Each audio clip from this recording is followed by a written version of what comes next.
ہو سکتا ہے، یا صورتاں پڑھو یا بیان کر دو ٹھیک ہے، اٹھائے تھلے پہ بیٹھے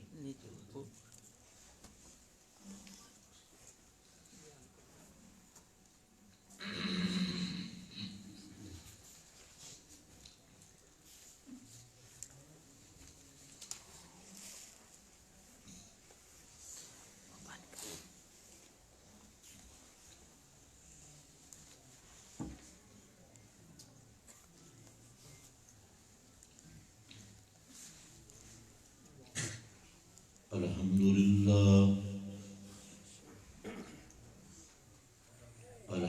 لله وكفى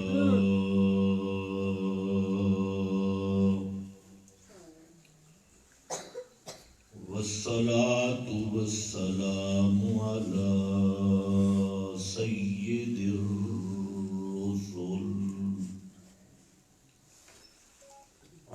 سيد الرسل وخاتم الأنبياء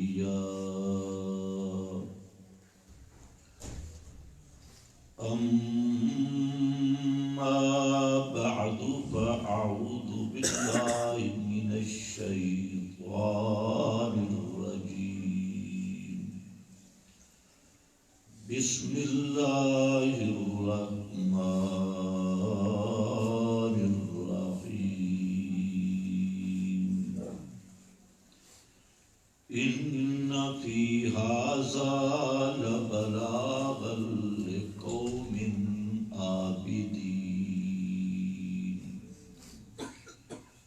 سبحان ربك رب العزة عما يصفون وسلام على المرسلين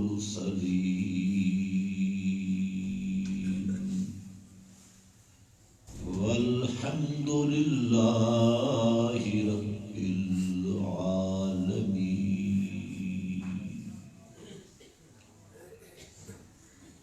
انتہائی قابل قدر بزرگوں اور بھائیوں، یہ مجلس اختتام تفسیر کی مجلس ہے۔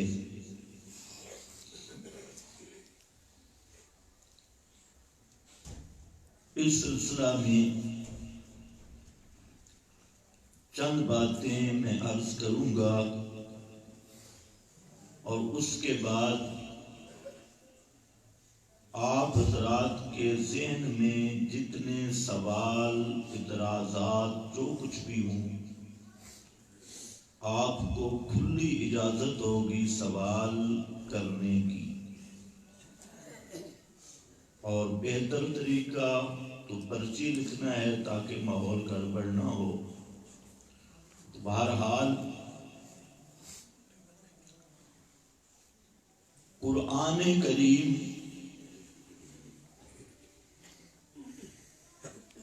کے فضائل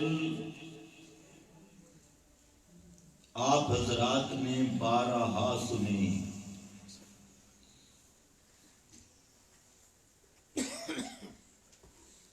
قرآن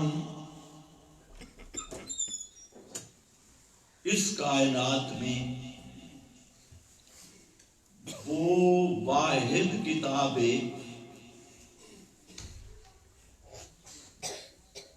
جس کا نام ہے کلام اللہ، اللہ کا کلام۔ باقی جتنی کتابیں ہیں وہ سب مخلوق کا کلام ہے، اور یہ قرآن کریم یہ اللہ کا کلام ہے۔ میرا خیال ہے اس بات میں کسی کا اختلاف نہیں ہوگا کہ قرآن ہے کلام اللہ۔ نمبر 2، اللہ رب العزت ہے شہنشاہ مطلق، بادشاہ حقیقی، اور قانون یہ ہوتا ہے کہ جو بادشاہ کا کلام ہے یہ کلاموں کا بادشاہ ہوتا ہے. بس یہی ہماری دعوت ہے. اگر سمجھ آئے اتنی دعوت ہے. اور جتنے فرقے پارٹیاں وہ ہمارے مد مقابل ہیں، قسم و قسم کے جھوٹ بول بول کر انسان تراشی کرتے ہیں، تو ان سب کا اختلاف اس نقطہ پہ ہے. ہم کہتے ہیں قرآن ہے کتاب اللہ اور کلام اللہ، اور کلام اللہ یہ بادشاہ کا کلام ہے اور حقیقی بادشاہ کا، تو سارے کلاموں کا بادشاہ ہے.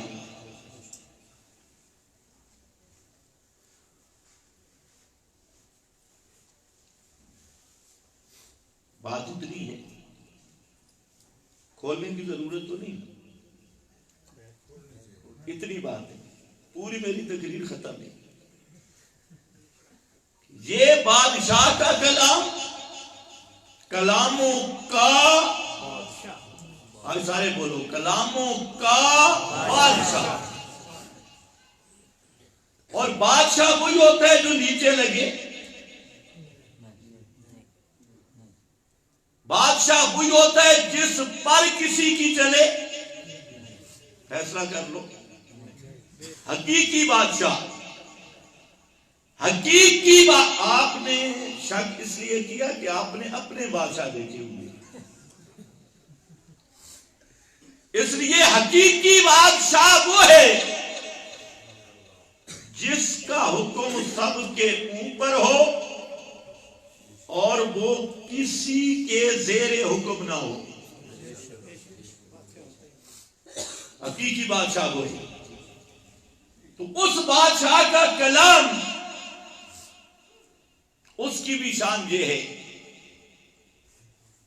کہ جو کلام اللہ جہاں بول جائے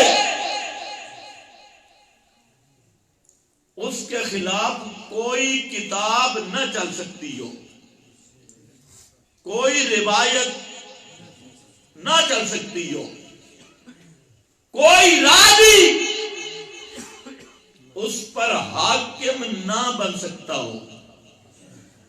اگر یہ عقیدہ ہے کہ قرآن مقدس وہ کتاب ہے جو حاکم کتاب ہے، فیصل اور جج کتاب ہے، باقی ساری کتابیں نیچے اور قرآن سب سے شاباش بولو، سب سے اوپر. اگر یہ ایمان ہے تو مسلمان ہے، اور اگر یہ ایمان خدا نہ خواستہ نہیں تو پھر مسلمان نہیں، جو مرضی کہلوا.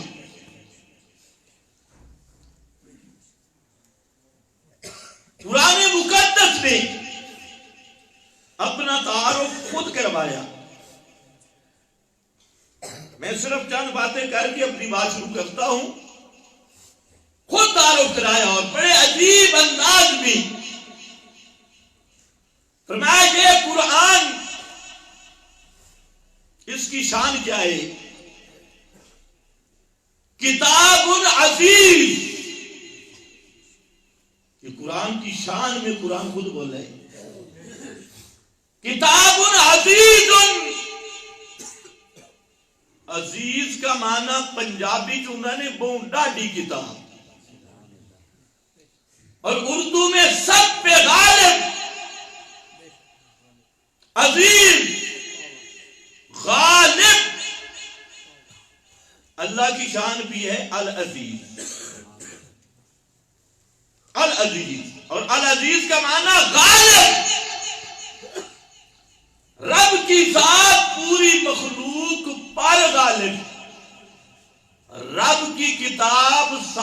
کتابوں پر غالب، کتاب عزیز. دوسرے مقام پر فرمایا بل ہوگا قرآن مجید. مجید کا معنی بہت بڑی بزرگی والا، بہت بڑا بزرگ. اور اللہ کی شان درود آتا ہے انکا حمید مجید. مجید کس کی شان ہے؟ لیکن مصیبت یہ ہے کہ قوم کو نہ درود کا معنی کسی نے بتایا. میرا ذہن تو تھا درود کا معنی تمہیں پڑھاؤں، جہاں بیٹھ کر پھر شاید آخر میں آ بھی جائے. تو اللہ کی شان مجید، اور مجید کا معنی بولو سب سے بڑا بزرگ، سب سے بڑا بزرگی والا. مجید. اور قرآن کی شان کیا ہے؟ بل ہوا قرآن مجید. سب سے بڑی بزرگ کتاب قرآن ہے. لوگ کہتے ہیں یہ بزرگوں کو نہیں مانتے، اس سے بڑا بزرگ ہے کون؟ سب سے بڑا بزرگ، باقی بزرگ نیچے، اور سب سے بڑا بزرگ کون ہے؟ بول کون ہے؟ یہ مسئلہ عام کر، سب سے بڑا بزرگ کون ہے؟ بڑا بزرگ اس لیے ہے جو اس کو نہ مانے وہ بزرگ بن ہی نہیں سکتا. جس کا ایمان اس پہ نہیں وہ گرگ بنتا ہے، بزرگ نہیں بنتا. بزرگ بنتا ہی تب ہے کہ اس کا ایمان اس پر ہو، اس قرآن پہ ہو. مجید. اور فرمایا میرے پاک پیغمبر حضرت محمد مصطفیٰ صلی اللہ علیہ وسلم فرمایا میرا پیغمبر انہو لذکر لک، یہ قرآن انہو لذکر لک. والے قوم ذکر کے یہاں 5 معنی. ایک معنی ذکر اللہ کا، شرف اللہ کا، کہ میرا پیغمبر یہ قرآن آپ کی بھی عزت ہے اور تیری قوم کی بھی عزت ہے. اور دوسرا ذکر کا معنی نصیحت. ذکر کا معنی نصیحت. تم فتح جنگ والے ذکر کا معنی صحیح سمجھو. ذکر کا معنی نصیحت، یاد دہانی، یاد دہانی، نصیحت. انہو لذکر لک، میرے پیغمبر یہ قرآن آپ کا بھی مرشد ہے، آپ کا بھی ناصح اور مرشد ہے، اور آپ کی قوم کا بھی مرشد ہے. اس سے راہ پوچھنا ہے، اس سے مسئلہ پوچھنا ہے. انہو لذکر لک. اور اللہ کا سب سے بڑا ذکر قرآن ہے. سب سے بڑا ذکر، سب سے بڑا ذکر، سب سے بڑا ذکر ھذا ذکر مبارک. فرمایا یہ ذکر ہے مبارکن، برکت دیا ہوا. ذکر مبارکن، برکت دیا ہوا ذکر. اور فرمایا یہ قرآن انا نحن نزلنا الذکر، ہم نے ذکر کو اتارا. وَإِنَّا لَهُ لَحَافِظُونَ، اور ہم ہیں اس ذکر کی حفاظت کرنے والے. تو ذکر کس کا نام ہے؟ کس کا نام ہے؟ کس کا نام ہے؟ کس کا نام ہے؟ آج کل جو اہل بدعت نے ذکر نکالے،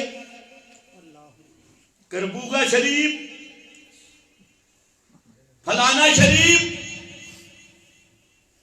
اس لیے میرا بھائی سب سے بہتر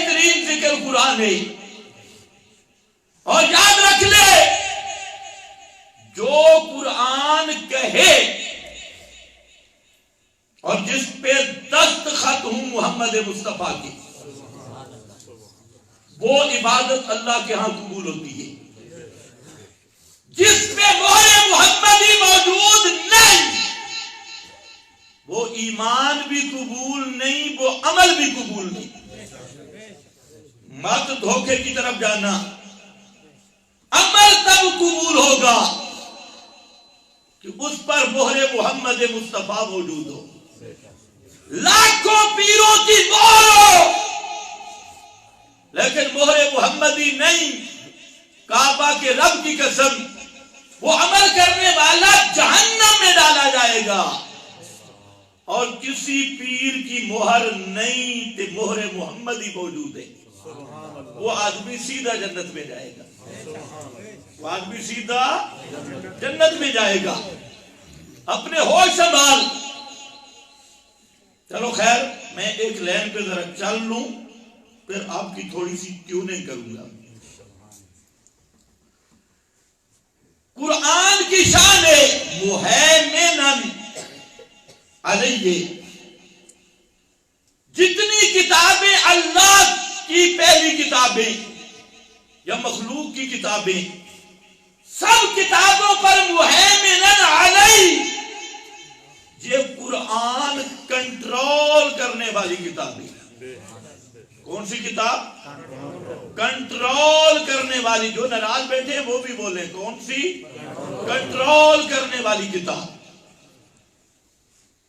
مہیمن علیہ، ہر کتاب کا کنٹرول کرنے والی۔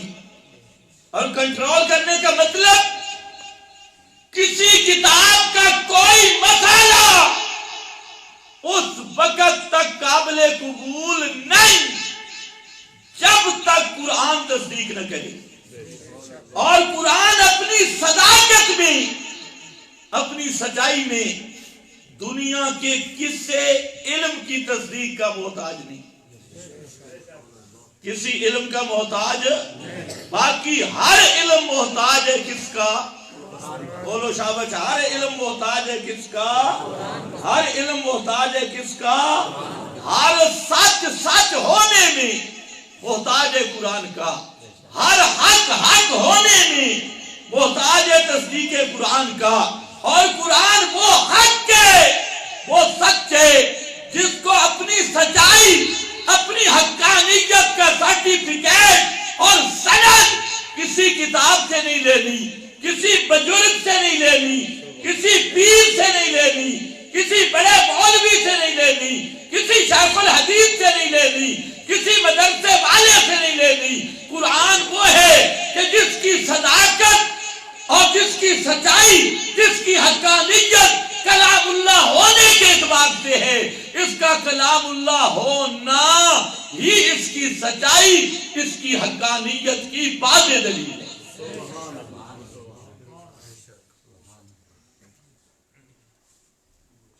یہ ہے ہمارا اصل عقیدہ۔ اب لوگ کیا کہتے ہیں؟ وہ جی یہ روایتیں نہیں مانتے،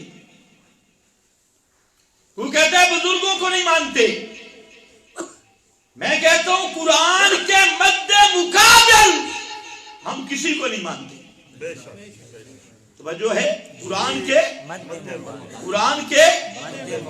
مقابل ایک مسئلہ قرآن بیان کرے اور اس کے مد مقابل بزرگ آئے، اس کے مد مقابل روایت آئے، اس کے مد مقابل کتاب آئے، اس کے مد مقابل دنیا کا کوئی نصاب آئے، ہم پوری کائنات کی کتابیں چھوڑیں گے اور اللہ کی کتاب کو سینے سے لگائیں گے۔ کیوں؟ کوئی پوچھے کیوں؟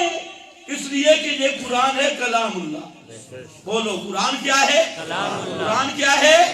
قرآن ہے کتاب عزیز مہیمن علیہ، ساری کتابوں پہ کنٹرول کرنے والی، سب کتابوں پہ ہیوی غالب کتاب، اور یہ قرآن ہے حاکم کتاب۔ روایتیں محکوم، کتابڑیاں محکوم، مولوی محکوم، شیخ الحدیث محکوم، بزرگ محکوم، سارے نیچے اور قرآن ہے سب سے اوپر. یہ ہے بنیادی فرق.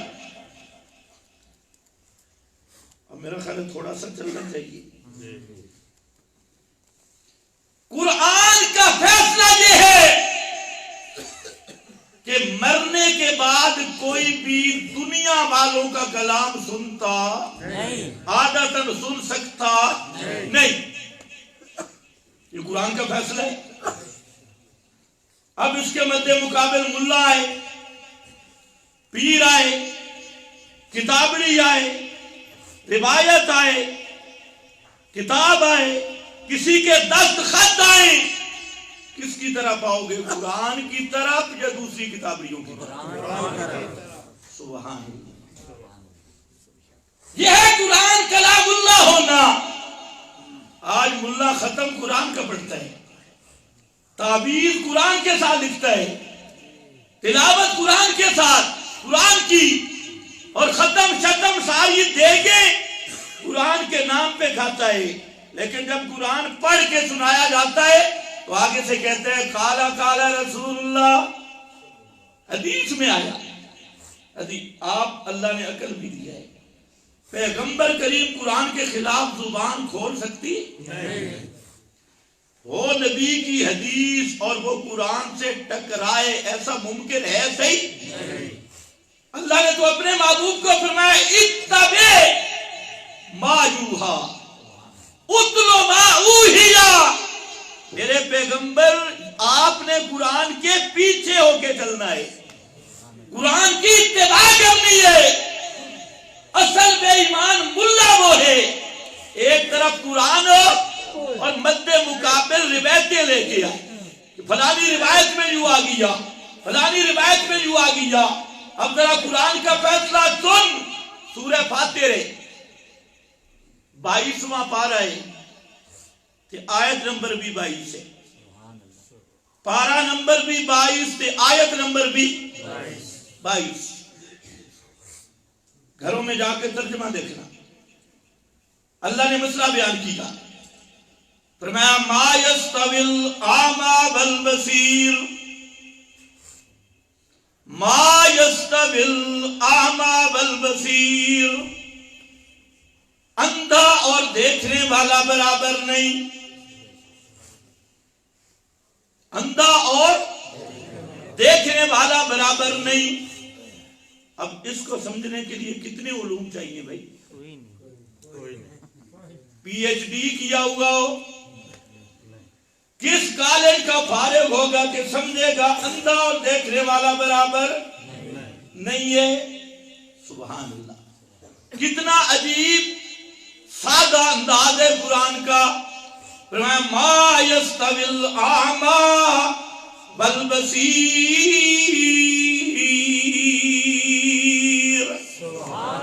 اندھا اور دیکھنے والا برابر کوئی نہیں ہے. کسی کو شک کہ کچھ برابر ہو جائیں؟ نہیں. فرمایا وَلَذِّلُّ, سایہ اور دھوپ بھی برابر نہیں. دوسری مثال, سایہ اور دھوپ بھی برابر نہیں. نمبر 3 وَلَلظُّلُمَاتُ وَلَلنُّورُ, اندھیرے اور روشنی بھی برابر نہیں. کتنی مثالیں آ گئی؟ 3 مثالیں. اندھا اور دیکھنے والا برابر بولو شاباش. اندھا اور دیکھنے والا برابر نہیں. سایہ اور دھوپ برابر نہیں. اور روشنی اور اندھیرا برابر. ایمان سے بتاؤ یہ 3 مثالیں سمجھنے کے لیے کس یونیورسٹی کی سند چاہیے؟ کئی بے ایمان کہتے ہیں قرآن تو سمجھ ہی نہیں آتا, یہاں تو 14 علوم چاہیے. میں نے کہا جن روایتوں کی تو بات کرتا ہے نا ان کو سمجھنے کے لیے 65 علوم چاہیے. تو پھر کیا رام رام کرے گا؟ قرآن سے دور کرنے کا بہانہ دیکھو. قرآن وہ کتاب ہے جس کو انابت کے رنگ میں سننے والا نرا جاہل ہو, ان پڑھ ہو اور تھوڑا سا وقت قرآن کو دے، کعبہ کے رب کی قسم اللہ اس کے سینے کو نور سے بھر دیتی ہے۔ یہ تو ہدی للناس ہے، ہدی للعلماء نہیں، ہدی للناس من بعد ما بیناہ للناس۔ یہ تو سارے کائنات کہ ہر فرد کے لیے ہدایت ہے، اور تجھے یہ بتایا گیا یہ مولویوں کی کتاب ہے۔ کسی ایک مقام پہ اللہ نے نہیں فرمایا یہ ہدی للعلماء، صرف مولویوں کے لیے ہدایت ہے۔ نہ میرا بھائی، یہ قرآن ہر رنگ، ہر نسل، ہر زبان اور ہر زمانے میں آنے والے لوگوں کے لیے آخری اللہ کی حجت ہے، آخری اللہ کی برہان ہے۔ قیامت کے دن یہ بہانہ نہیں چلے گا اللہ مجھے سمجھ ہی کوئی نہیں آیا، اور قیامت کے دن کسی کتابڑی کا نہیں پوچھا جائے گا، کسی نصاب کا نہیں پوچھا جائے گا۔ فرمایا من اعرض عن ذکری فإن له معیشۃ ضنکا۔ جو آدمی عن ذکری، میرے اس ذکر قرآن سے منہ موڑے گا، میں یعش عن ذکر الرحمن، رحمان کا ذکر قرآن ہے، الرحمن علم القرآن، جو اس کو چھوڑ گیا اور اندھا بن گیا، نحشرہ یوم القیامت اعمیٰ، ہم اٹھائیں گے اس کو قیامت کے دن اعمیٰ، اندھا کر کے، آنکھوں سے نابینا ہوگا۔ دنیا میں کیا ہے کہ اس کی معیشت تنگ ہوگی، گزران تنگ ہوگی، کبھی پیروں کی مجلسوں میں جائے گا، کبھی ملا کے بھیڑ چڑھے گا، کبھی کہیں جائے گا، سکون نہیں آئے گا۔ اگر سکون ہوگا بھی صحیح تو مصنوعی شیطانی تسکین ہوگی، حقیقی سکون نہیں ہوگا۔ کیوں؟ الا بذکر اللہ تطمئن القلوب، دل مطمئن ہوتے ہیں تو اللہ کی کتاب سے، بے ذکر اللہ، اللہ کے قرآن سے، بے کتاب اللہ، اس سے دل مطمئن ہوتی ہیں۔ فرمایا قیامت کے دن سزا کیا ہوگی؟ نحشرہ یوم القیامت اعمیٰ، اندھا کر کے اٹھاؤں گا، اور اللہ کے سامنے پیش ہو کر عرض کرے گا رب لما حشرتنی اعمیٰ وقد کنت بصیرا۔ اے میرے پروردگار، دنیا میں دیکھتا بھاگتا تھا، آج تو مجھے اندھا کر کے کیوں اٹھایا؟ اب ذرا جواب سننا ہے۔ اللہ کی عدالت ہے میدان قیامت میں کہ سوال کر رہا ہے کہ یا اللہ، دنیا میں اچھا بھلا دیکھتا تھا، مولوی تھا، پیر تھا، اور بڑا دیکھنے بھالنے والا تھا، اور آج مجھے اندھا کر کے اٹھایا ہے، وجہ کیا ہے؟ فرمایا کذالک اتتک آیاتنا، اوے ظالم بندہ، میرا قرآن تیرے گھر چل کے آیا۔ اتتک آیاتنا، میری ایتیں تیرے دروازے تک آئیں، فنسیتہا، تو نے پرواہ نہیں کی میری کتاب کی۔ مولوی کی کتابڑیوں پر تو گھٹنے ٹیک دیتا تھا، پیر کے بتائے ہوئے وظیفے ساری رات ایک ٹانگ پہ پڑھا کرتا تھا۔ دنیا کے مولوی، پیر اور ادھر ادھر کے خنازیر، ہر ایک کی تو مان کے آیا، لیکن وہ نامرادہ کذالک اتتک آیاتنا، میری ایتیں، میری آیات چل کے تیرے گھر آئی تھی، فنسیتہا، اے ترکتہا، تو نے پرواہ ہی نہیں کی، قرآن کو دیکھا ہی نہیں۔ کذالک الیوم تنسا، جی میں تو میریاں ایتھا نال کیتے، آج میری رحمت تینوں بھی بھلا دیتے، جا جہنم۔ کذالک الیوم تنسا، آج میں بھی تینوں نہیں پوچھنا، جا۔ تو قیامت کے دن بھی سکہ کس کا چلے گا؟ قرآن کا سکہ چلے گا۔ اس لیے میرا بھائی یہ قرآن مقدس ہدی للناس ہے، ہر ایک کے لیے ہدایت ہے۔ 3 مثالیں دی، اس کے لیے نہ سکول پڑھنا شرط، نہ یونیورسٹی کا فاضل ہونا شرط، نہ کوئی پروفیسر ہونا شرط، نہ کوئی ڈاکٹر ہونا شرط۔ سادیاں جہیا مثالاں انا تے ویکھن والا برابر نہیں، سایہ تے دھوپ برابر، روشنی تے اندھیرا برابر نہیں۔ یہ 3 مثالیں دے کر اللہ نے 4تھی مثال دی اور وہاں پیڑ کا اعادہ کیا اور فرمایا لوگو جس طرح یہ 3 میں شک نہیں، 4تھی میں بھی شک نہ کرنا، 4تھی میں بھی شک نہ کرنا۔ وہ کیا ہے؟ فرمایا وَمَا يَسْتَوِي الْأَحْيَاءُ وَمَا يَسْتَوِي الْأَحْيَاءُ وَلَا الْأَمْوَاتُ، زندہ اور مردے بھی برابر نہیں، زندے اور مردے بھی برابر نہیں۔ ما يَسْتَوِي الْأَحْيَاءُ وَلَا الْأَمْوَاتُ، زندہ اور مردے بھی برابر نہیں۔ بولو زندہ اور مردے بھی برابر نہیں۔ ادھر آ کے جھگڑا پڑ گیا، جی فروئی مسئلہ ہے، فروئی مسئلہ ہے۔ جس مسئلے کو قرآن بیان کرے وہ فروئی ہوتا ہے۔ اتنا پورے ڈیٹیل کے ساتھ پہلے 3 مثالیں دی، فرمایا جس طرح وہ برابر نہیں نا، اسی طرح زندہ اور مردے بھی برابر نہیں۔ پھر اللہ نے مسئلہ بھی وہ چھڑا جہاں سے ملا کو تکلیف ہوتی ہے۔ ان اللہ یسمع من یشاء وما انت بمسمع من فی القبور،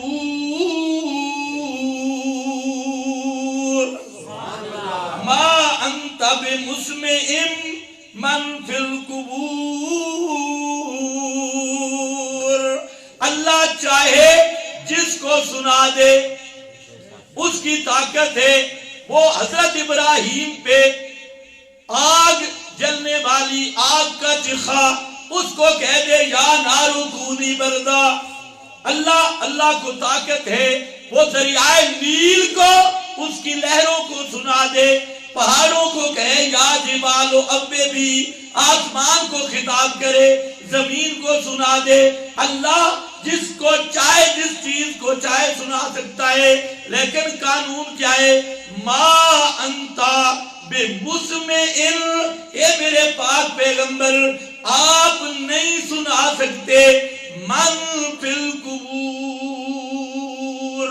جو قبروں میں دفن ہو گئے، جو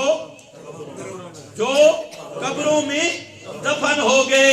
اتنا صاف فیصلہ قرآن مقدس دا۔ پہلے 3 مثالیں دے کر تمہید رکھی اور اصل مسئلہ سمجھایا کہ جس طرح وہ برابر نہیں، اسی طرح یہ بھی برابر نہیں ہے۔ اور پھر آگے مسئلہ بیان کیا، ما انتا بمسمع من فی القبور۔ اب مولوی کہتا ہے یہ معنی نہیں، وہ جو ہے نا یہ معنی، اچھا کون سا معنی ہے؟ تو بتا بیان کر دے کون سا معنی ہے؟ کہتے نہیں اس میں ہے نا تو سنا نہیں سکتا، اس میں یہ تو نہیں کہ وہ سنتے نہیں، تو سنا نہیں سکتا، یہ تو نہیں ہے کہ سنتے نہیں۔ آپ لوگ بڑے سمجھدار ہیں، ذرا خیال کرنا۔ میں اگر آپ کو اپنی بات نہ سنا سکوں تو 2 میں سے ایک چیز ضروری ہے، یا نقص تمہارے سننے میں ہے یا نقص میرے سنانے میں ہے۔ میں اگر اپنی بات تمہیں سنا نہیں سکتا تو 2 میں سے ایک بات ضرور ہوگی، یا میرے سنانے میں نقص ہے یا تمہارے سننے میں نقص ہے۔ اب ہم پوچھتے ہیں پیغمبر کے سنانے میں نقص تھا یا من فی القبور کے سننے میں نقص تھا؟ یہ للڑ کہتے ہیں نبی میں نقص تھا، ان میں نہیں تھا۔ ہم کہتے ہیں تو سنا اس لیے نہیں سکتا کہ وہ سنتے نہیں، ان میں سننے کی صلاحیت نہیں ہے۔ اگر سننے کی صلاحیت تمہیں میں سنا رہا ہوں کہ نہیں؟ نہ سنو، صلاحیت موجود ہے، صلاحیت۔ وہاں پر یہی بات کی، دوسرے مقام پہ پھر کھولا، وَإِنَّكَ لَا تُسْمِعُ الْمَوْتَى، إِنَّكَ لَا تُسْمِعُ الْمَوْتَى، میرے پیغمبر وہاں بھی خیال کرنا، من فی القبور، قبر والوں کو تو نہیں سنا سکتا۔ اب جہاں پہ اِنَّكَ لَا تُسْمِعُ الْمَوْتَى، میرے پاک پیغمبر آپ نہیں سنا سکتے کس کو؟ الموتى، کس کو؟ مردوں کو، الموتى، جی سنا نہیں سکتا، سنتے تو ہیں۔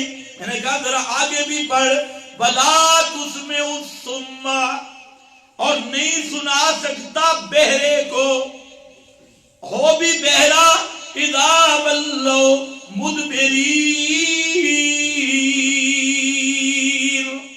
ہو بھی بہرا اور وہ ہو بھی پیٹھ دے کے جا رہا، اس کو بھی سنا سکتے، بولو اس کو بھی سنا سکتے ہے۔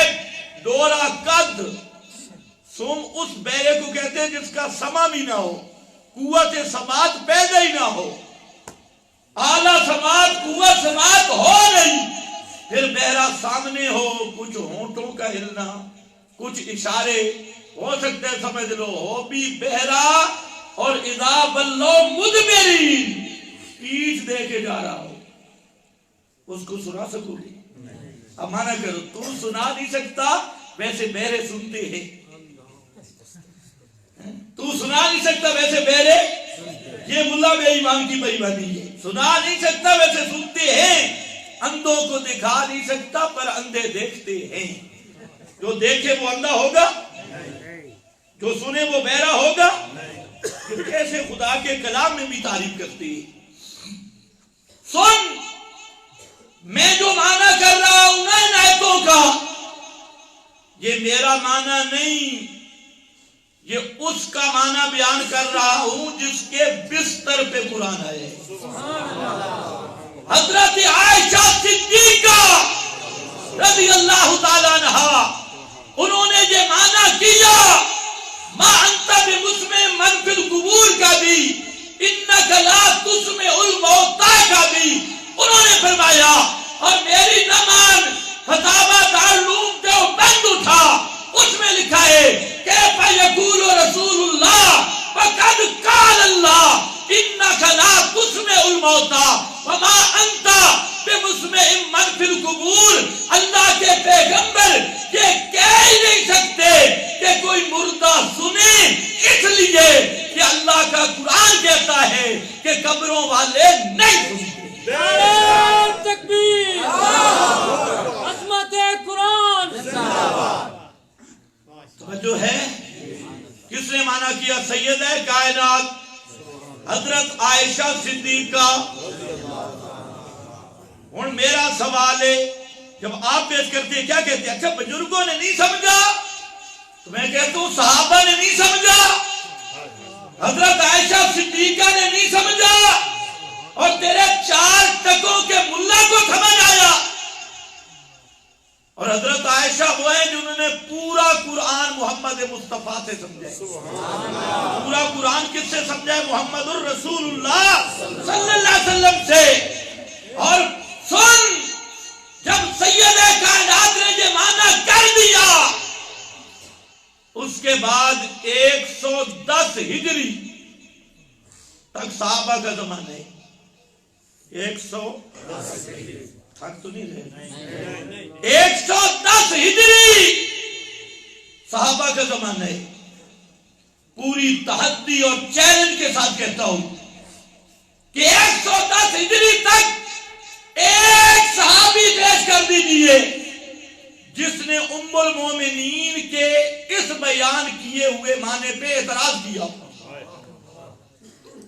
ایک صحابی لائیے، نہیں مل سکتا۔ مولوی چونکہ چنانچہ کرے گا لیکن یہ حوالہ مل سکتا نہیں.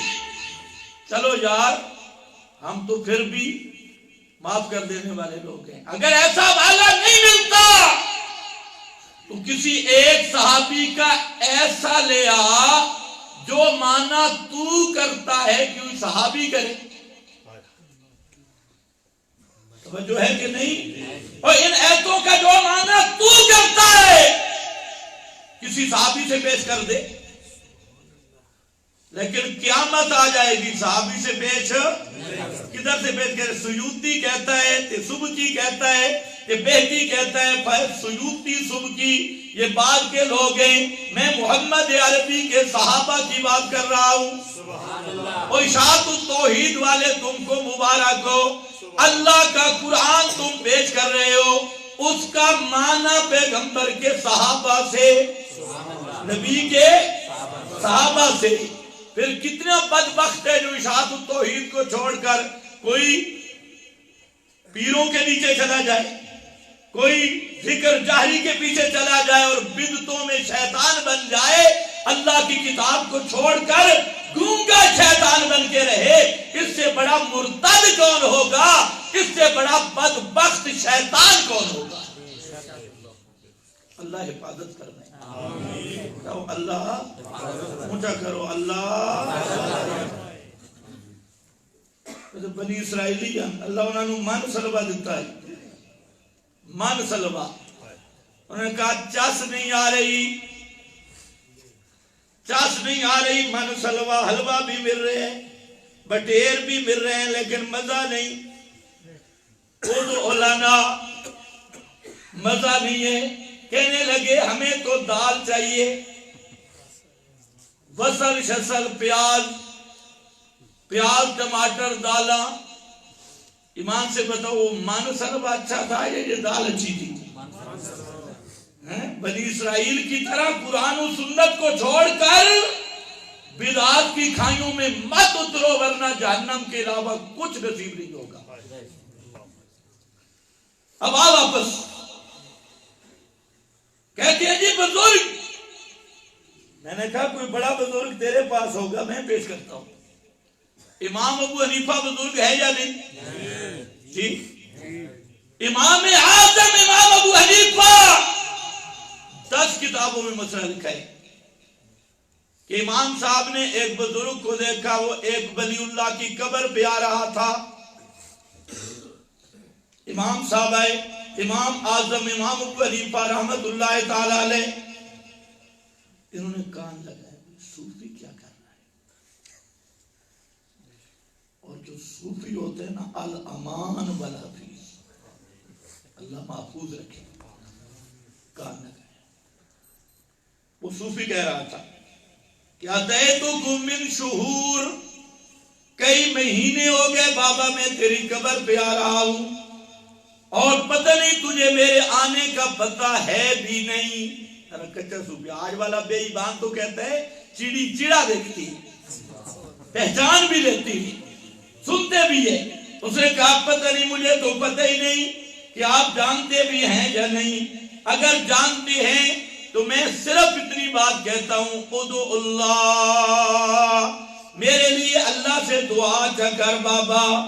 اتنی بات. میں تجھے حاجت روا نہیں سمجھتا، مشکل کشا نہیں سمجھتا. میں اتنا کہتا ہوں میرے لیے اللہ سے دعا کر، اللہ سے مانگ. امام صاحب نے کان لگائے. بڑا بے ایمان ہے یہ، جو قبر پہ کھڑا ہو کے کہہ رہا ہے. امام صاحب آگے آئے اور فرمایا حل اجابو لک، او صوفی بتلا حل اجابو لکا، یہ جو ولی اللہ کی قبر پہ آ رہا ہے کبھی اس نے تجھے جواب بھی دیا ہے؟ سبحان اللہ. کہتے ہیں جواب دیتے ہیں لیکن ہمیں سمجھ نہیں آتا. کیا بات ہے. پھر تو مرد ہے، تینوں بیچ رکھنا چاہیے تھے، اس کو کرنا چاہیے. مردہ ہو کہ اس نے اوپر والے کی سن لی جواب، اور یہ زندہ کھڑا ہے اس نے نیچے والے کی نہیں سنی. کمال ہے کہ حل اجابو لکا، انہوں نے تجھے جواب دیا. قال لا، اس نے کہا نہیں، جواب تو نہیں دیا. امام صاحب نے فرمایا تارے بد یداک، اور تیرے دونوں ہاتھوں پہ خدا کی لعنت ہو بھائی بانا، تیرے ہاتھ ٹوٹ جائیں. تارے بد یداکا اتکلم اجسادا لا یملکون شیئا، ایسے جسموں سے کلام کرتا ہے جو کسی چیز کے بھی مالک نہیں. ولا یسمعون صوتا، اور کوئی آواز سن نہیں سکتے. وقرأ، اور امام صاحب نے آیت پڑھی ما انت بمسمع من فی القبور.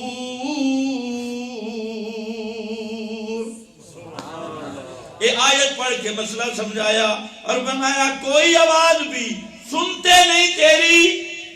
یہ تحریرات حدیث میں بھی ہے، علامہ قنوجی نے بھی نقل کیا فتاوی الغرائب کے حوالے سے. چلو بہرحال اگر ملا ضد بھی کرے تو امام محمد کی جامع صغیر سے لے کر قدوری تک، کانز تک، اصول شاشی تک، فقہ حنفی کی ہر کتاب میں یہ مسئلہ درج ہے کہ موت کے بعد آدمی سنتا کوئی نہیں، مرنے کے بعد سنتا اور سب کے سب یہ دلیل دے رہے ہیں. کیونکہ اللہ فرماتے ہیں انک لا تسمع الموتى ما انت بمسمع من فی القبور. اور یہ مسئلہ فتاوی دارالعلوم دیوبند میں 5 مقام پہ لکھا ہے اور صاف لکھتے ہیں یہ مسئلہ جان لیں کہ قرآن میں سماع موتیٰ کا انکار کیا گیا ہے. ایک مقام پہ مفتی صاحب لکھتے ہیں عدم سماع میت پر نص قطعی وارد ہے، نص قطعی. آگے نہیں پیش کیا ما انتا بمسمع من فی القبور، یہی آیت پیش کی. خلاصہ یہ نکلا کہ اللہ کا قرآن کہتا ہے کہ موت کے بعد سنتا. یہ کس کا مسئلہ ہے؟ بول کس کا مسئلہ ہے؟ صرف یہ نہیں، یہاں تک نہیں، سورہ احزاب میں ذکر کیا وَمَنْ أَضَلُّ مِمَّنْ يَدْعُو مِن دُونِ اللَّهِ مَن لَّا يَسْتَجِيبُ لَهُ إِلَىٰ يَوْمِ الْقِيَامَةِ وَهُمْ عَن دُعَائِهِمْ غَافِلُونَ. فرمایا اس سے بڑا گمراہ کون ہوگا جو اللہ کے سوا کسی نبی ولی پیر فقیر کی قبر پہ جا کے اسے پکارتا ہے اور کہتے ہیں ہاں اولائے شفاؤنا عند اللہ، یہ ہمارے سفارشی ہیں، ہمارے کام کروا دیتے ہیں. فرمایا قیامت تک پکارتا رہے وَهُمْ عَن دُعَائِهِمْ، وہ ان کے پکارنے سے غافلون، بے خبر ہیں. اور چوتھے مقام پر ذکر کیا فرمایا قیامت کے میدان میں سب انبیاء اولیاء جن کی پوجا کی گئی وہ قسم اٹھا کے کہیں گے اللہ کی عدالت میں ان کننا عن عبادتکم لغافلین، اللہ کی قسم ہمیں کوئی پتہ نہیں ہماری قبروں پہ کون کالے ککڑ لے کے آندا رہیا، کالے بکرے لے کے آندا رہیا. ان کننا عن عبادتکم لغافلین، ہمیں تمہاری پکاروں کا پتہ شتا کوئی نہیں. کون بکرے لے کے آیا؟ یہ کون کہیں گے؟ انبیاء اولیاء. وہ قیامت کے دن قسمیں اٹھائیں گے کہ ہم قبروں میں نہیں سنتے تھے، ہمیں کوئی پتہ نہیں تھا، نہ دیکھتے تھے نہ سنتے تھے، نہ ہمیں کوئی پتہ تھا. وہ تو قیامت کے دن صاحب کہہ دیں گے. اور یہ مولانا جو آیت پڑھ رہے تھے اس کو بھی سن لو. فرمایا ان تدعوہم، ان سبحان اللہ، قرآن ہے. اللہ مشکل کشا ہے اور کوئی مشکل کشا نہیں. دلیل کیا ہے؟ یولج اللیل فی النہار، یولج النہار فی اللیل، اکیلا مشکل کشا اللہ. دلیل فرمایا رات کو دن میں داخل کرنے والا، دن کو رات میں داخل کرنے والا. سخر الشمس والقمر کل یجری لأجل مسمى، سورج پہ بھی اسی کی حکمرانی، چاند پر بھی اسی کا قبضہ، اللہ کی مشکل کشائی کی دلیل یہ ہے، لیلی نظام ہو اسی کے قبضہ میں، نہاری نظام ہو اسی کے قبضہ میں، شمسی نظام ہو اسی کے قبضہ میں، قمری نظام ہو اسی کے قبضہ میں۔ ذالکم اللہ ربکم، ذالکم اللہ، ذالکم اللہ، ان شانوں والا ہے رب تمہارا، ان شانوں والا ہے مشکل کشا تمہارا۔ اور ذکر کیا ربکم، یہ ہے رب، ربکم، یہ کون سا ربکم ہے؟ جس نے اعلان کیا تھا قال ربکم ادعونی استجب لکم، قال ربکم، کس نے اعلان کیا تھا؟ ربو، یہ ربکم ربکم ربکم، رب کا معنی مشکل کشا ہے، رب کا معنی تربیت کرنے والا، رب کا معنی المتصرف، رب کا معنی المالک، رب کا معنی المختار، رب کا معنی مشکلیں حل کرنے والا، حاجتیں پوری کرنے والا، داتا، غوث اعظم۔ اور یہی مسئلہ شروع ہوا تھا ازل سے، الستو بربکم، الستو بربکم، ابھی دنیا نہیں ارواح کا مقام تھا۔ الستو بربکم، کیا میں تمہارا مشکل کشا کافی نہیں، حاجت روا کافی نہیں؟ سب نے کہا تھا قالوا بلا، کیوں نہیں؟ گھوڑے کے پجاری نے بھی کہا تھا قالوا بلا، قبر کے پجاری نے بھی کہا تھا قالوا، بولو قالوا بلا، تعویذ کے پجاری نے بھی کہا تھا قالوا بلا، ہر ایک قسم کے مشرک نے بھی، مواحد نے بھی کہا تھا قالوا بلا۔ اللہ تو ہی مشکل کشا کافی ہے، اور کسی مشکل کشا کی ضرورت نہیں، لیکن لفظ رب کا یاد رکھنا ہے۔ الستو بربکم، کیا میں تمہارا پالنہار، مشکل کشا، حاجت روا کافی نہیں ہوں؟ یا میرے ساتھ اوروں کو بھی پوجو گے، اوروں کو بھی پکارو گے؟ سب نے کہا بلا، کیوں نہیں؟ یہ سلسلہ وہاں تھا۔ پھر دنیا میں انبیاء آئے، ہر پیغمبر نے آ کر کہا کونو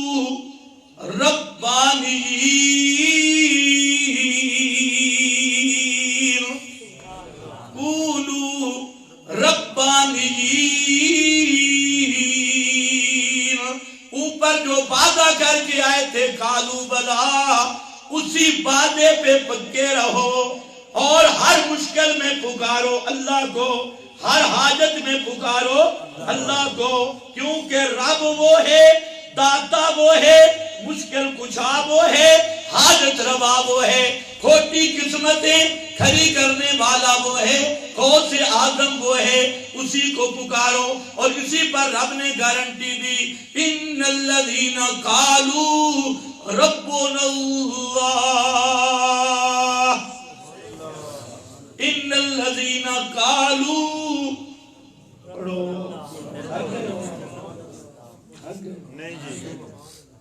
میرے تو پہلا خطیب لائی بیٹھا اس شور میں آ کہ میں بھی کچھ لاؤں۔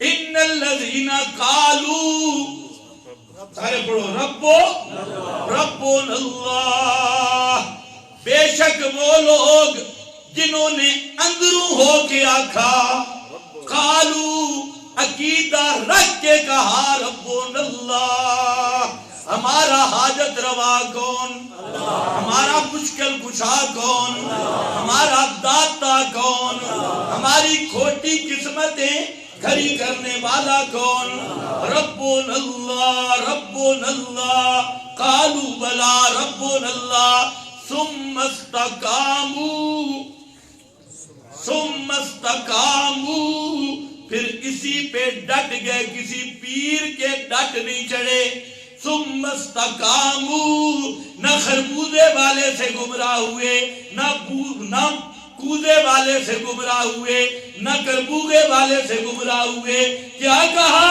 ربنا اللہ ثم استقاموا، پھر اسی پر ڈٹ گئے، پکے ہو گئے.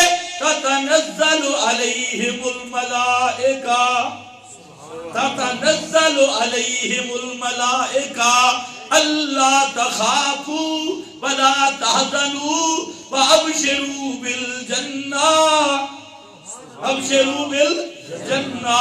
یہ ہے ذالکم اللہ ربکم، جس کی شان ہے رات کا نظام بھی دن کا نظام بھی، اور یہی وہ رب کا وظیفہ ہے جو آدم سے چلا محمد مصطفیٰ تک. ہر پیغمبر نے پکارا تو کیا کہا؟ ربنا ربنا ربنا ربنا ربنا ربنا. پورا قرآن بھرا ہوا ہے. آدم کو ضرورت پڑی ربنا ظلمنا انفسنا وان لم تغفر لنا وترحمنا لنكونن من الخاسرین. ربنا ربنا ربنا ربنا ربنا. فرشتوں نے پکارا تو ربنا، آدم نے پکارا ربنا، اللہ کے اولیاء نے پکارا ربنا لا تزغ قلوبنا. اسی ربنا رب کا وظیفہ کرتے گزر گئے. فرمایا اس لیے کہ ساری کائنات پہ کنٹرول کرنے والا اللہ، تو پکارو بھی کس کو؟ اور جن کو تم پکارتے ہو ان کی حالت بھی سن لو. یہ تو میرے اللہ کی شان ہے. والذین تدعون من دونہ ما یملکون من قطمیر. والذین تدعون من دونہ، اللہ کے سوا جن کو پکارتے ہو، ما یملکون من قطمیر، وہ کھجور کی گٹھلی اوپر باریک پردہ، اس پر بھی تصرف رکھتے کوئی نہیں. تم تو کہتے ہو بیٹا اتنا بڑا پتر ہے، 5 کلو کا پتر، 2.5 کلو پتر چھوڑو، وہ کھجور کی گٹھلی کے پردے کے بھی مالک نہیں. آگے ان تدعوہم، ان شیخ القرآن تیری روح تے کروڑا رحمتوں. یہاں میں لفظ بھی شیخ کے بولوں گا. ان تدعوہم، سارے پڑھو، ان تدعوہم، اگر تم ان کو پکارو، چاہے مدینہ منورہ جا کے پکارو، چاہے حضرت عزیر کی قبر کے اوپر کھڑے ہو کے پکارو، حضرت ابراہیم کی قبر کے اوپر کھڑے ہو کے پکارو، پکارو جس وقت بھی پکارو. فرمایا لا یسمعو، لا یسمعو، پڑھو لا یسمعو، لا یسمعو، وہ پکار نہیں سنتے. لا یسمعو، سارے پڑھو لا یسمعو. اللہ فرماتے ہیں نہیں سنتے، نہیں سنتے. مولوی کہتے ہیں بچو سن دے دھر لان دیا. شیخ القرآن کے لفظ ہے دھر لان دیا. میں کہتا ہوں نہیں سنتے، اگر نہیں کچھ بچو سنتے ہیں. اللہ دیتا اسمات سمالا چکر بھی کوئی نہیں. ان تدعوہم لا یسمعوا دعاءکم، وہ تمہاری پکاریں نہیں سنتے. ولو سمعوا، یہ بالفرض جھوٹے ہو تھوڑا جھوٹ من بھی لیندے، اور کوڑے ہو تھوڑا کوڑ من بھی لما. 1 منٹ واسطے بالفرض سن بھی لیتے. مستجابوا لکم، وہ کچھ جتنا بھی جواب نہیں دے سکتے تھے. اور اگلا ذرا جملہ سننا ہے. وَيَوْمَ الْقِيَامَةِ، وَيَوْمَ الْقِيَامَةِ، اور قیامت کے دن یکفرون بشرککم، یکفرون یہ بھی سورہ فاتر ہے، یکفرون بے شرک، قیامت کے دن وہ تمہارے شرک کا انکار کریں گے۔ کس کا؟ کس کا؟ مولوی کہتے ہیں فروعی مسئلہ ہے۔ کئی بے ایمان تو کہتے ہیں صحابہ کا اختلاف ہے، اور بے ایمانو صحابہ کا اختلاف، صحابہ کچھ قرآن کو مانتے تھے کچھ نہیں مانتے تھے، عجیب بات ہے۔ فرمایا یوم القیامت یکفرون بے شرککم، قیامت کے دن انکار کر دیں گے تمہارے، یہی غیر اللہ کو سما کے عقیدے سے پکارنا ما فوق الاسباب امور میں یہی شرک ہے، جس کو قرآن نے کہا یوم القیامت یکفرون بے شرککم، تمہارے شرک کا انکار کریں گے۔ ادھر مولوی کہے گا بت، یہ بتاں والی ہے جی، کیوں کہ لفظ زمانہ بت کہ من دون اللہ زمانہ بت ہوں گا، من دون اللہ کے بت بت، ادھر خیال کرنا میں من دون اللہ پڑھ رہا ہوں، اب کوئی ملا کرے بت والا مانا، اس پر تو خیر میں نے کتاب بھی پوری لکھ دی ہے جس میں 275 حوالے میں نے دیے کہ انبیاء اولیاء مراد من دون اللہ پر، مفسرین کے حوالے۔ چلو دو ایتے تم بھی سن لو۔ اذ قال اللہ یا عیسی ابن مریم، جب کہے گا اللہ اے عیسیٰ بیٹا مریم کا، حضرت عیسیٰ بیٹا مریم کا نبی ہے یا نہیں؟ فیصلہ کرتے چلو۔ یا عیسی ابن مریم اَأَنْتَ قُلْتَ لِلنَّاسِ، کیا تو نے لوگوں کو کہا تھا اتخذونی وَأُمِّيَ إِلَٰهَيْنِ مِن دُونِ اللَّهِ، کہ مجھے اور میری اماں کو مشکل کشا بنا لینا اللہ کے سوا۔ من دون اللہ، یا من دون اللہ کون ہے؟ حضرت عیسیٰ اور بی بی مریم دونوں کیا ہے؟ من دون اللہ، ایک نبی من دون اللہ اور دوسری امہ صدیقہ ولیہ من دون اللہ۔ مولوی کا بت بت کہاں گیا؟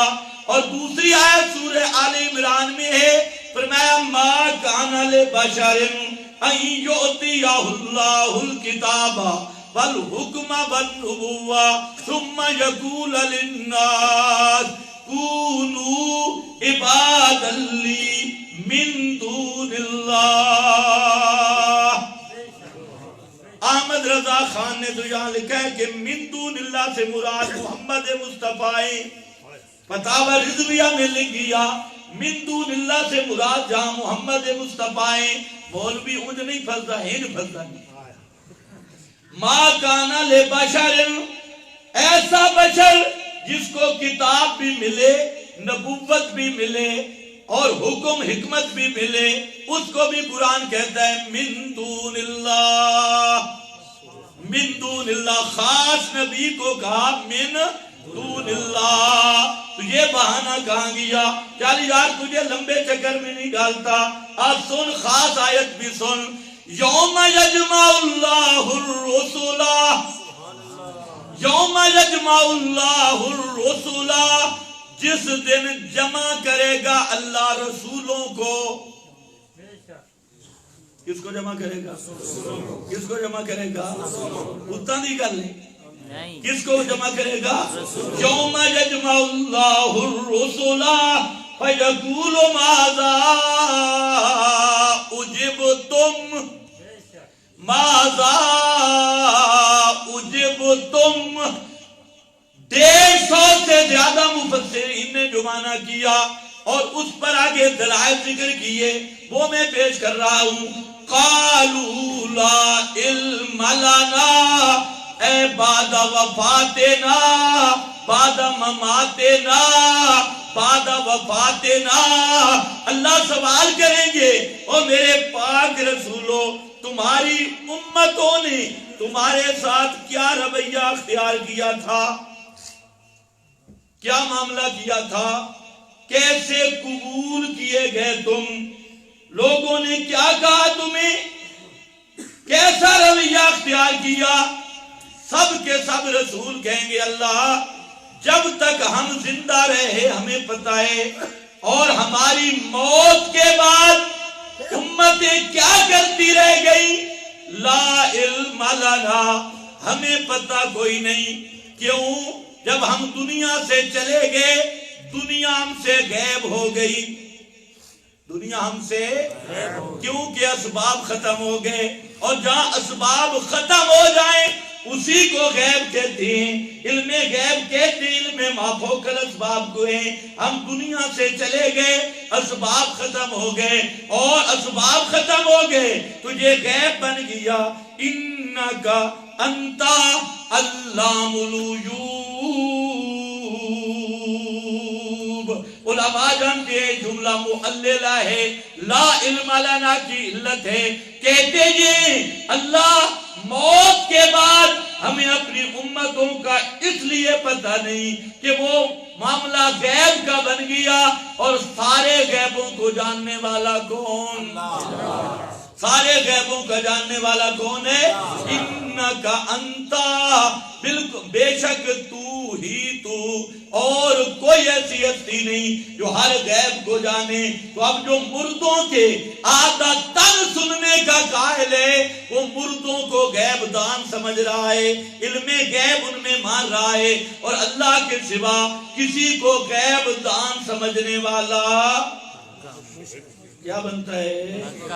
اونچے بولو، جو بوڑھے بیٹھے ہو تم اونچے بولو، جو نوجوان بیٹھے ہو نا تمہیں تو آج کے مولوی خطیبوں نے تباہ کر کے رکھ دی ہے۔ یہ بوڑھے مسئلہ صحیح یاد ہے، پرانے بوڑھے، اللہ تمہیں بھی مسئلہ سمجھنے کی توفیق عطا فرمائے۔ مسئلہ مشکل نہیں، آسان مسئلہ ہے، یہ مشکل ہے۔ اب یہ مسئلہ آ گیا قرآن کا، مثال دے رہا تھا قرآن کلام اللہ ہے۔ اب اس کے مقابل کوئی روایت آئے گی، روایت چلے گی یا قرآن چلے گا؟ قرآن۔ کسی بابے کی کتابڑی آئی، کتابڑی چلے گی یا قرآن چلے گا؟ کسی بزرگ کے دستخط آئے، وہ دستخط چلیں گے یا قرآن چلے گا؟ اگر قرآن پہ ایمان ہے تو پھر جب قرآن کا فیصلہ ہے کہ کوئی نبی ولی موت کے بعد وہ تمہارے احوال جانتا نہیں، تمہاری پکار سنتا نہیں، اور تمہارے حالات دیکھتا نہیں، یہ جب قرآن نے فیصلہ کر دیا، اب کسی بابے کی کتاب کو مان کر یا روایت کو مان کر کہے، اور نہیں تو انبیاء سنتے دیکھتے ہیں اور جواب دیتے ہیں ایمان سے بتاؤ اس نے قرآن کی عظمت مانی؟ نہیں۔ اور قرآن کی عظمت نہیں مانے گا تو مسلمان ہی ہوگا نا، فتویٰ ویسے نہیں لگانا، ہوگا تو پکا مسلمان۔ اچھا، ایک آدمی کا عقیدہ ہی ٹھیک نہیں، وہ آپ کی اصلاح کیسے کرے گا؟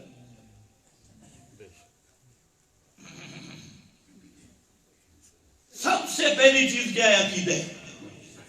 اور ایک ایسا بے ایمان ہے جس کا عقیدہ ہی گڑبڑ ہے، اور کہلواتے میں پیر ہوں، میں فلانا ہوں، اور اس کا عقیدہ قرآن کے مطابق نہیں، تمہاری اصلاح ہو جائے گی؟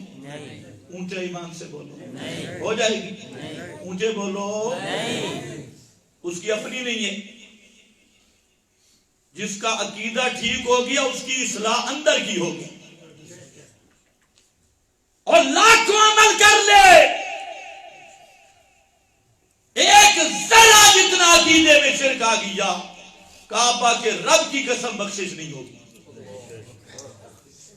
جو صاف مسئلہ ہے، یہ کس بے ایمان نے تجھے توحید سے ہٹا کر حلقوں پہ لگا دیا؟ کس شیطان نے مت ماری کہ اللہ کی توحید قرآن کو چھوڑ کر لوگوں کو حلقے بنا کے بٹھا دیا، مسجدوں میں بیٹھو جی یہ ذکر اذکار کرو، یہ ذکر اذکار کرو، وہی گٹرا گو شروع کر دی اور خدا کی توحید چھڑا دی۔ پھر تو جو ذکر کروا رہا ہے مربع ذکر، یہ پیغمبر کی دعوت ہے یا نبی کے صحابہ کی؟ سوچو، یہ جو حلقہ وار دعوتیں اور یہ پروگرام، یہ کس نبی کی دعوت ہے؟ تجھے نبی کے غلاموں کا حال بتاؤ۔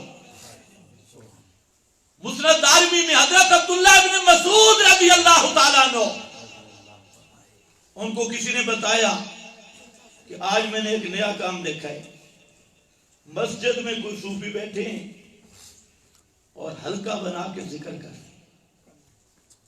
فتح جنگ میں بھی شروع ہو گیا خیال کرو،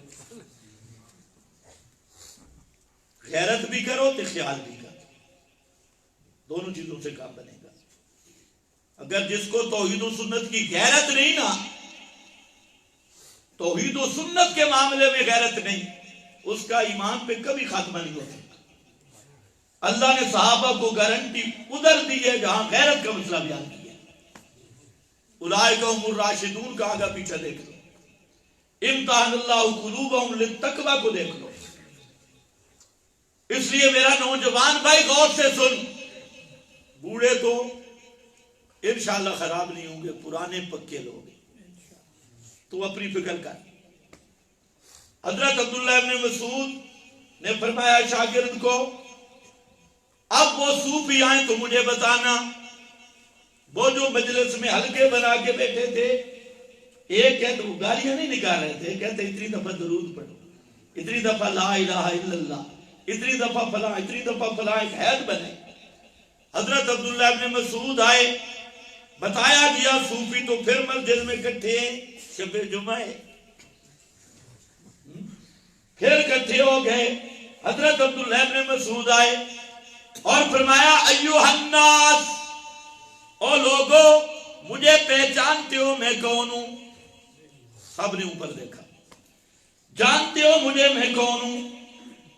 اوپر دیکھا، فرمایا جو نہیں جانتا وہ سمجھ لے میں محمد عربی کا وہ صحابی ہوں کہ باہر سے آنے والا لوگ یہ سمجھتے تھے یہ محمد الرسول اللہ کے گھر کا آدمی ہے، اور اللہ کے رسول کا انزا وہ جو سریا نما تھا، قضاء حاجت کے لیے زمین کو نرم کیا جاتا تھا، وہ انزا بھی میرے پاس ہوتا، اللہ کے رسول کا وضو والا لوٹا بھی میرے پاس ہوتا تھا، میں وضو کراتا تھا۔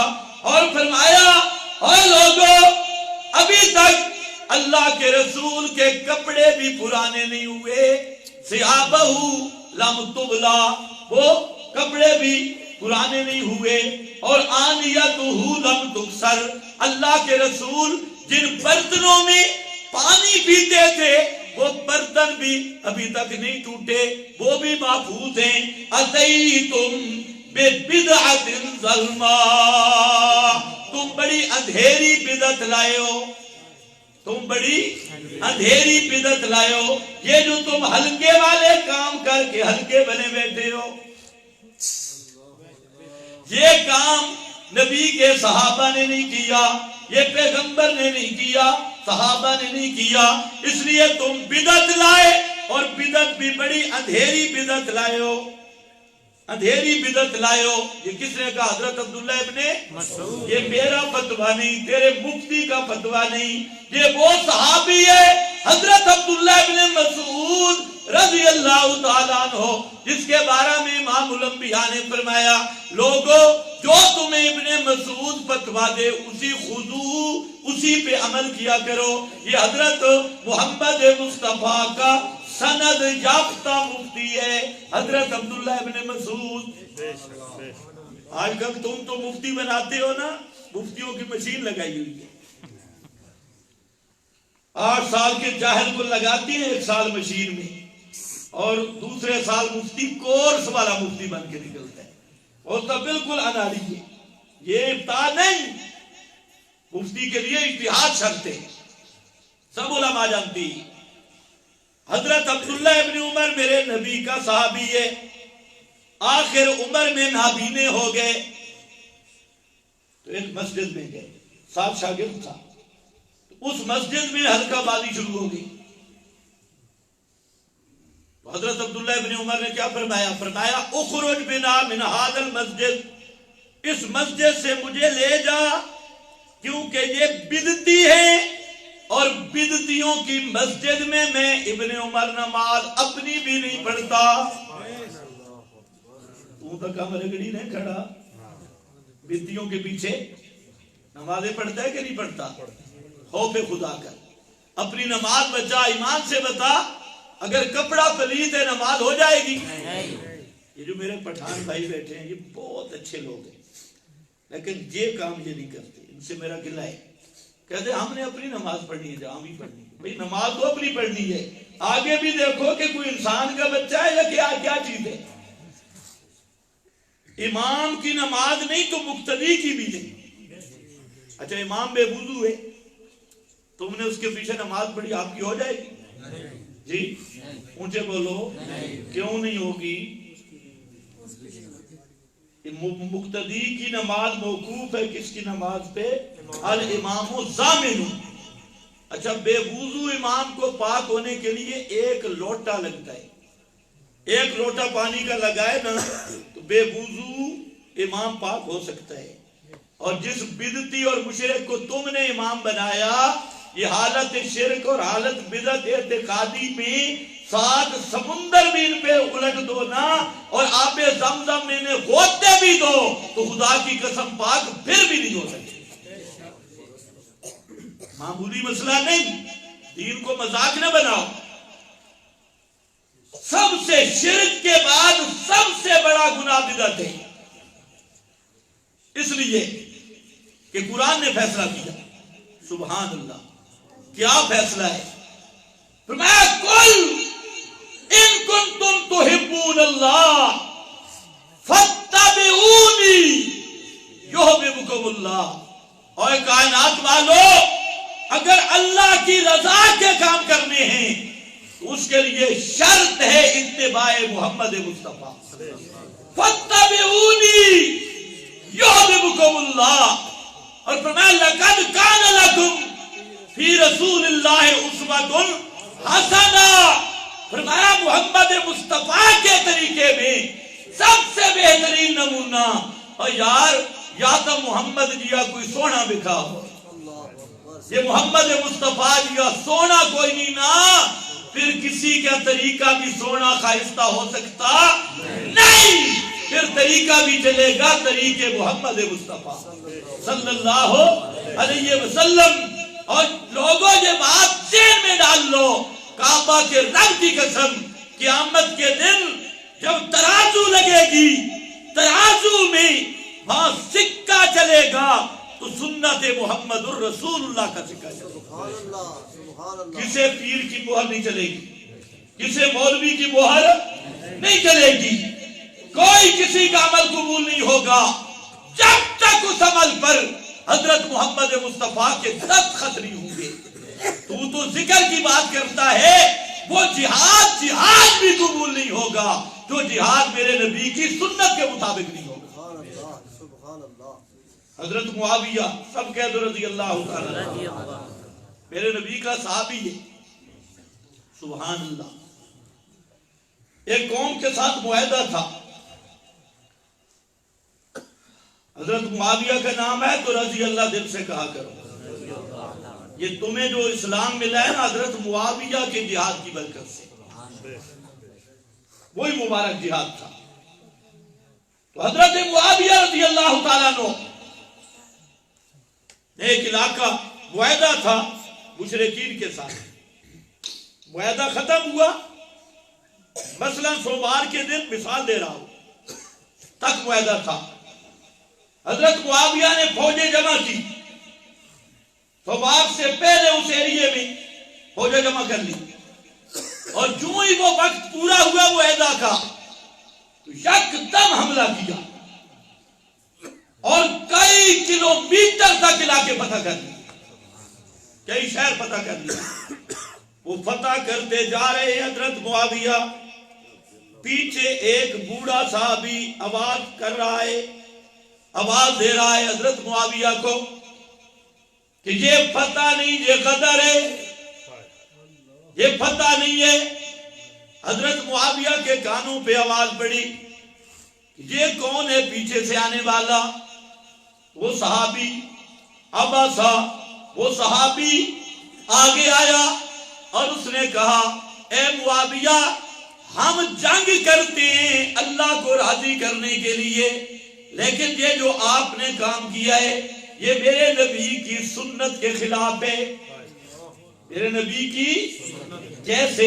میرے نبی کی سنت یہ ہے کہ جب دو قوموں کے درمیان معاہدہ ہو تو معاہدہ جب ختم ہوتا ہے تو اس کے بعد اعلان کیا جاتا ہے. آپ نے اعلان نہیں کیا، بغیر اعلان کے یہ سارے ایریے فتح کیے، اس لیے یہ سنت محمد مصطفیٰ کے مطابق نہیں. حضرت معاویہ کے کانوں پہ جب یہ لفظ پڑے، حضرت نے سب فوج کو حکم دیا کہ سارے اپنے مفتوحہ علاقے خالی کر کے دوبارہ پہلی سرحد پہ چلے جاؤ. یہ تمہیں اندازہ نہیں ہوگا، یہ جنگجو کمانڈر ہو نا، کمانڈر ان چیف، کہ فتح کتنی مشکل ہوتی ہے.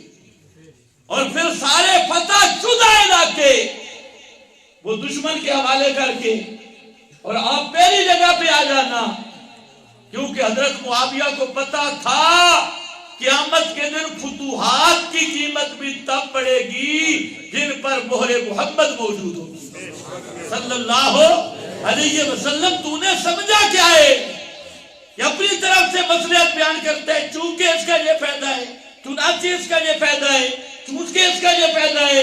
میرا بھائی یہ چونکہ چنانچہ تو ابو جہل بھی کرتا تھا، وہ بھی تعویلیں کرتا تھا. ان کو کہا ان کو کیوں پوچھتے ہو؟ یقولون ہؤلاء شفعاؤنا عند اللہ، یہ تعویل ہے. تعویل کرتے ہم اس لیے ان کو پوچھتے ہیں کہ یہ ہمارے سفارشی ہیں اللہ کے ہاں.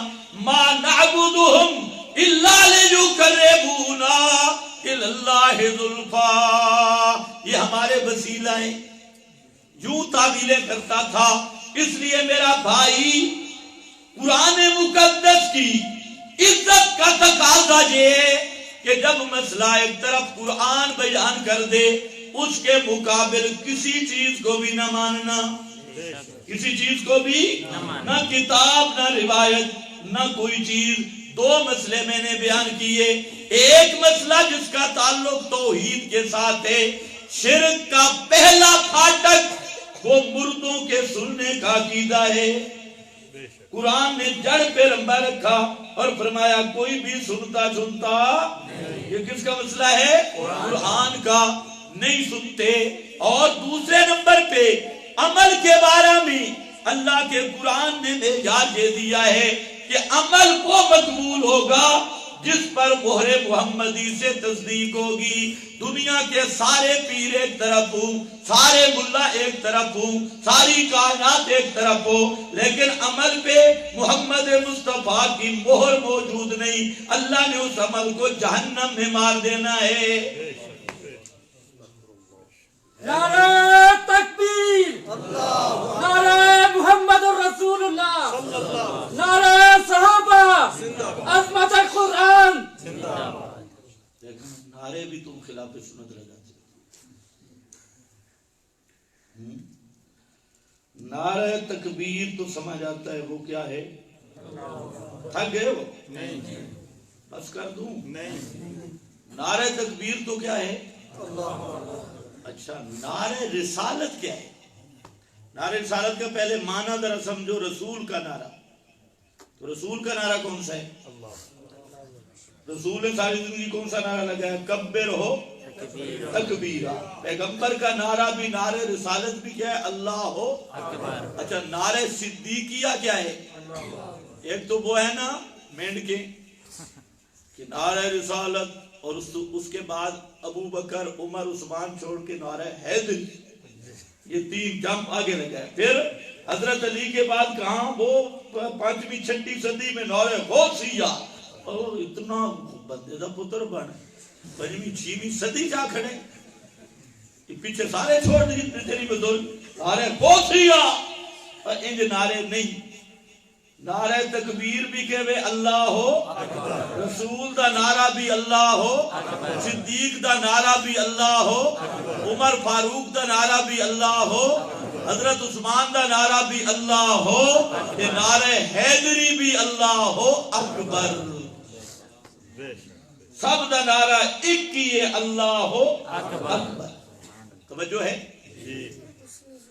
ہوں ایک مسئلہ بچ کھڑے وہ سمجھنا بڑا ضروری ہے. اکثر جی شہید زندہ ہوندے تے بات سن دے پہلی تمہید کہ شہید زندہ ہوتی ہے. پھر مولوی صاحب کہتے ہیں شہید کی شان زیادہ ہے یا نبی کی شان سے؟ جی نبی کی شان زیادہ ہے. تو پھر انبیاء بھی زندہ. پھر ایک شہید تلوار کا ہوتا ہے، ایک شہید عشق ہوتا ہے. تو تلوار والا شہید زندہ تو عشق والا شہید بھی زیادہ. یہ سارے قبروں والے زندے، کچھ تلوار سے مرے کچھ عشق سے مرے، یہ سارے کیا ہیں؟ زندہ. تم زور لگا رہے ہو مردے نہیں سنتے، ہم کہتے ہیں کہ مردے ہیں ہی نہیں، یہ ہیں ہی کیا؟ زندہ. توجہ ہے نہیں ہے ہی زندہ. بہت اچھا. یہ فیصلہ کرنا ہوگا کہ زندہ کہاں ہے. میں بھی کہتا ہوں زندہ، وہ بھی کہتا ہے لیکن زندگی کہاں کی ہے؟ اللہ واسطے یہ بات سنو، نیند تو آپ کو آئی ہے لیکن یہ بات سمجھو. آج کا بدعتی اور مشرک جہاں پر بھی دھوکہ دیتے اسی سے دیتے. جی شہید زندہ ہیں تو انبیاء بھی زندہ ہیں. جب زندہ ہیں تو سنتے ہیں، دیکھتے ہیں، جانتے ہیں. تو اس لیے میرا بھائی شہید پہلے یہ فیصلہ کر شہید کی زندگی کہاں ہے، پھر آگے انبیاء کی حیات کا بھی پتہ چلے گا. قرآن مقدس میں سورہ بقرہ ایک آیت وہاں ہے، ایک آیت سورہ آل عمران میں. اب ذرا سمجھنا، سورہ بقرہ میں ذکر کیا لا تقولوا لمن يقتل في سبيل الله اموات بل احياء ولكن لا تشعرون، کہ جو لوگ اللہ کی راہ میں مارے گئے انہیں مردہ نہ کہو. جو اللہ کی راہ میں مارے گئے، جو اللہ کی راہ میں مارے گئے. کوئی ترجمہ اٹھا کے دیکھ لینا. جو اللہ کی راہ میں مارے گئے انہیں مردہ. تو مارے گئے تو خود قرآن کہہ رہا ہے جو اللہ کی راہ میں مارے گئے، قتل ہوئے، انہیں مردہ نہ کہو. بل احیاء، بلکہ وہ زندہ ہیں. مولوی نے جہاں بریک لگائی، مولوی کے آگے ہاتھ جوڑ کے کہا کرو مولوی صاحب آیت پوری سنا، ادھوری نہیں. وپار دی گل ہے کہ نہیں؟ آیت پوری سنا. مولوی کی بریک لگ گئی. بل احیاء، بل احیاء، بلکہ زندہ ہیں، بلکہ زندہ ہیں. آگے بھی آیت ہے وَلَٰكِن لَّا تَشْعُرُونَ. لیکن آتا ہے دل کے گڑبل نکالنے کے لیے. قادیانی کے پیٹ میں بھی مروڑ پڑی تھی، وہاں پر بھی فرمایا وَلَٰكِن رسول اللہ وخاتم النبیین. جہاں پر بھی لیکن علماء کہتے ہیں للاستدراج. استدراج کا معنی ہوتا ہے دل میں جو مروڑ پڑنے والی ہوتی ہے، پیر ہوتی ہے، شبہ ہوتا ہے، اس شبہ کو لیکن للاستدراج دور کر دیتا ہے.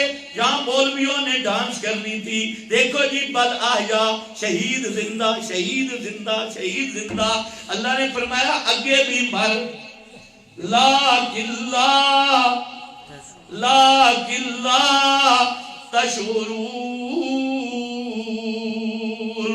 شہید زندہ ہے لیکن تم بھی سمجھتے ہو. لیکن یہ لیکن مولوی نہیں سناتا بھائی، اس کو کہو پورا پڑھ. لیکن لا تشعرون. ان کی زندگی ایسی ہے جو تمہارے شعور میں آ نہیں سکتی. ان کی زندگی ایسی ہے تمہارے شعور میں آ نہیں سکتی. شعور کہتے ہیں جو حواس سے خمسہ سے علم آئے وہ شعور ہے. فرمایا وہ زندگی ایسی ہے. سمجھنے والے مفسرین نے تو یہاں بھی تصریح کر دی کہ یہ لیکن لا تشعرون والا جملہ کیوں آیا. علامہ بیضاوی لکھتے ہیں تنبیہ علی ان حیاتہم لیست بالجسد، اللہ نے جو لاکن لا تشعرون کا جملہ ذکر کیا، اس کا اللہ بتلانا چاہتی ہے کہ اس کا مطلب ہے اس جسم والی زندگی نہیں۔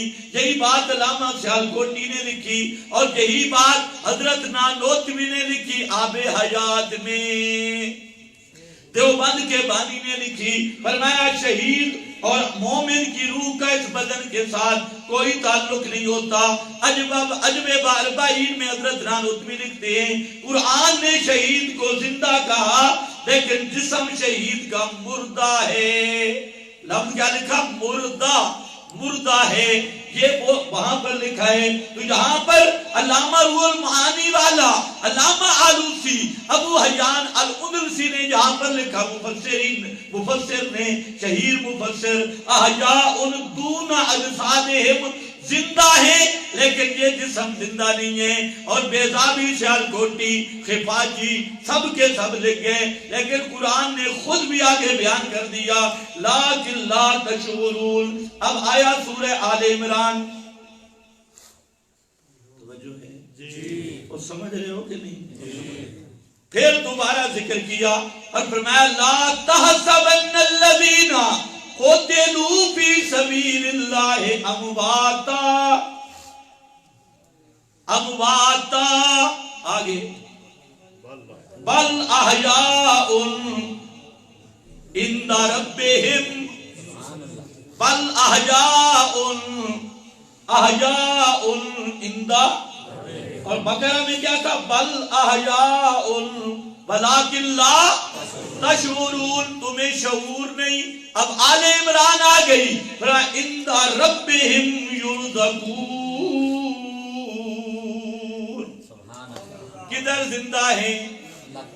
عند ربہم، سارے بولو کہاں زندہ ہیں؟ کیا بھائی سارے کیا کہاں زندہ ہیں؟ عند ربہم یا عندکم، تمہارے پاس زندہ ہیں یا عند رب زندہ ہیں، اللہ کے ہاں زندہ ہیں۔ اب یا اللہ سمجھ نہیں آئی، زندہ بھی اللہ کے ہاں، روزی بھی اللہ کے ہاں دیے جاتے ہیں، اللہ کے ہاں کا کیا مطلب ہے؟ عند رب کا معنی کیا ہے؟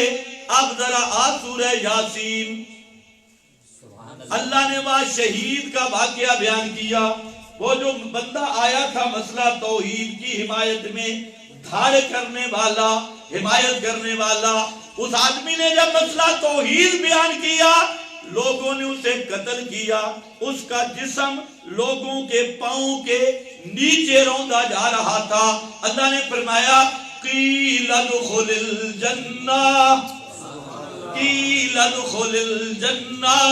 حضرت عبداللہ ابن عباس، ابن مسعود دونوں میرے نبی کے شاگرد کہتے ہیں، انہوں نے اس کو پاؤں کے نیچے روندنا شروع کیا، خرجت امعاؤہ من دبرہ، اس کی آنتیں بھی نکل گئی پیٹ سے، لیکن اللہ نے فرمایا قیل ادخل الجنہ، اس کی روح کو حکم دیا داخل ہو جا کدھر؟ اب آؤ لیکن لا تشعرون، تمہیں شعور نہیں۔ پھر فرمایا عند ربہم یرزقون، اپنے رب کے ہاں زندہ بھی ہیں اور رزق بھی دیے جاتے ہیں۔ پھر عند رب کا کیا معنی؟ قرآن خود کہتا ہے قیل ادخل الجنہ۔ عند رب کا کیا معنی؟ شہید کی زندگی کہاں کی ہے؟ کہاں کی ہے؟ جنت کی زندگی۔ پھر سورۃ الفجر بولی، فرمایا یا ایتھا النفس المطمئنہ ارجعی الی ربک راضیۃ مرضیہ فادخلی فی عبادی وادخلی جنتی۔ یہاں پر بھی فرمایا شہید کی زندگی کہاں کی ہے؟ تو اس میں تو کوئی شک نہیں، شہید زندہ، پر ہیں کہاں؟ اونچے بولو، اونچے بولو، اور یہ مسئلہ بیان کیا کرو، شہید کی زندگی کہاں کی؟ جنت کی زندگی۔